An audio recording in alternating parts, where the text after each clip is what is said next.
Tengoklah ke dalam sebelum. Kita ke sorotan lainnya, Saudara. Gunung Ile Lewotobi laki-laki di Kabupaten Flores Timur, Nusa Tenggara Timur mengalami erupsi.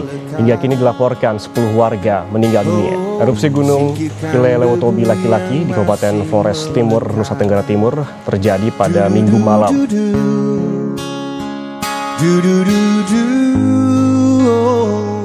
Akan memberikan bantuan berupa paket sembako yang dibutuhkan bagi saudara-saudara kita di lokasi bencana.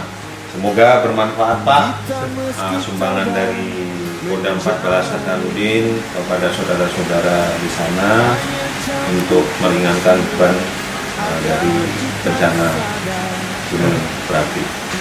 Mengucapkan terima kasih yang sebesar-besarnya untuk Kodam 14 Hasanuddin yang sudah peduli dan membantu saudara-saudara kami yang berada di Flores Timur, Nusa Tenggara Timur akibat dari erupsi Gunung Lewotobi. Asap panas membakar, lahar dan badai menyapu bersih. Ini bukan hukuman, hanya satu isyarat